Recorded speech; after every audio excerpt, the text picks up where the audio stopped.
Hi friends, আমরা আগের ক্লাসে এশিয়ান ইনফ্রাস্ট্রাকচার ইনভেস্টমেন্ট ব্যাংক টপিকটা শুরু করেছিলাম।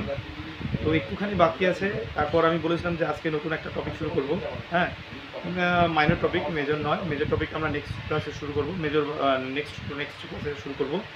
তো আমরা এই পর্যন্ত আসলাম যে AIIB এর সাকসেস এবং ফেলিয়ার। আচ্ছা, এটা অনেকটাই সাকসেসফুল।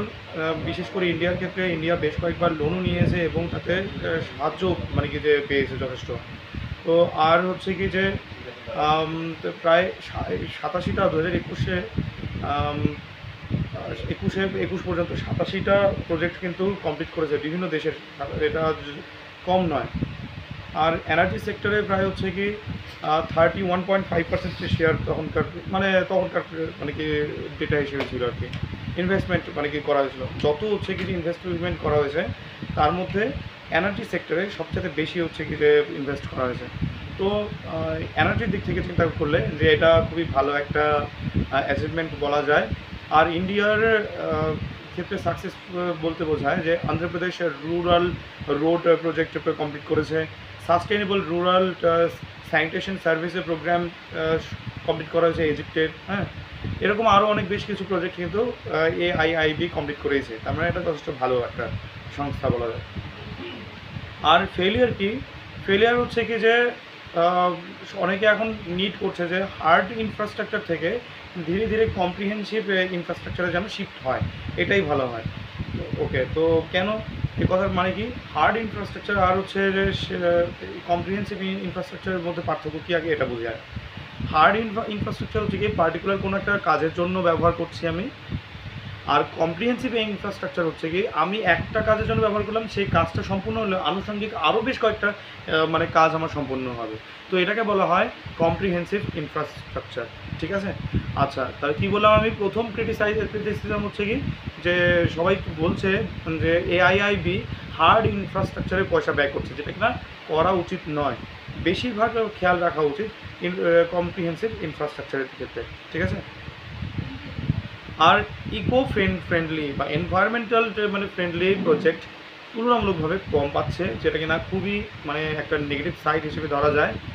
তো এই হচ্ছে কি আমাদের AIIB এর হচ্ছে সাকসেস আর হচ্ছে কি ফেলিয়ার। আচ্ছা, আজকে আমাদের নতুন একটা টার্ম পড়ার কথা, সেটা হচ্ছে European bank for reconstruction and development. Okay, প্রথমে আসি আমরা।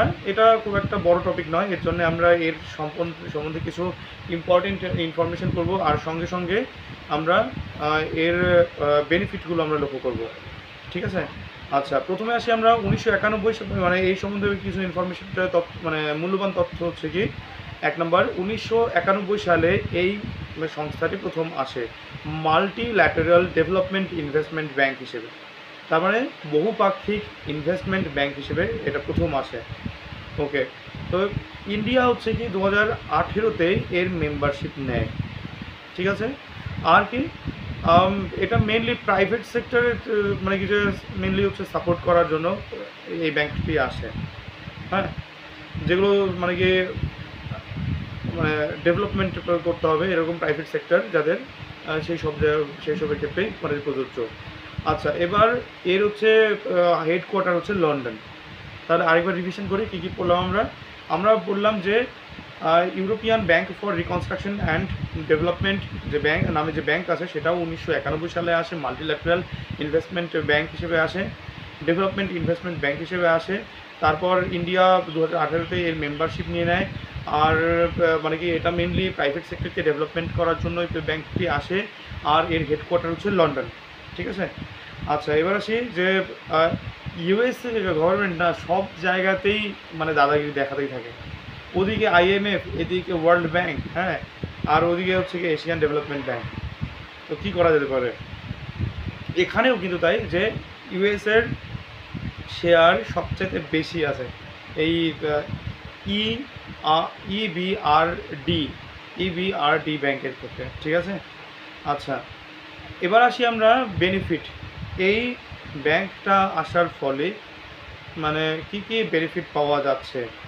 আচ্ছা, আগে যে কয়েকটা ব্যাংক ছিল সেই হিসেবে যদি নতুন একটা ব্যাংকের মানে যোগ দেয়, তার মানে কি সেখানে ইনভেস্ট করার মানে সেখান থেকে মানে ক্যাপিটাল পাওয়ার একটা মানে অপরচুনিটি থেকেই যাচ্ছে।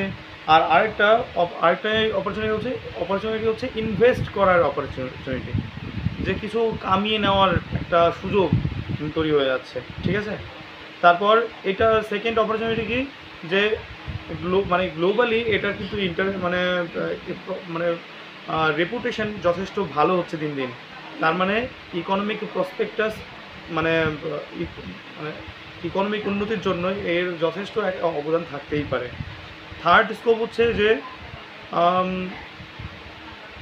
বিভিন্ন সেক্টরে, শুধুমাত্র যে আমরা দেখলাম এনার্জি সেক্টরে, সরি, শুধু প্রাইভেট সেক্টর বলতে বোঝায় যে বিভিন্ন রকমের সেক্টর, কোনো পার্টিকুলার 2-3টে সেক্টর না হচ্ছে এই নিয়ে থাকবে, বিভিন্ন মাল্টিপল সেক্টরে কিন্তু এরা পয়সা দিয়ে বেড়াচ্ছে, ঠিক আছে। আর কি ইন্টারন্যাশনাল একটা মার্কেট তৈরি করে দিচ্ছে, এটা একটা দারুণ অপরচুনিটি। এটার মানে কাজের ধরনটা এমনভাবে কাজ করছে যাতে কিনা যে ইন্টারন্যাশনাল কোনো একটা মার্কেট তৈরি করে দিচ্ছে, যাতে কিনা ব্যবসার জন্য খুবই সুবিধা হয়।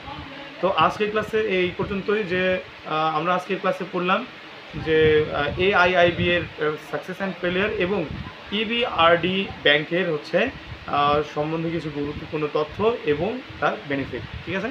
আজ এই পর্যন্তই থাক। অল দ্য বেস্ট, ভালো করে পড়াশোনা করো, বাই।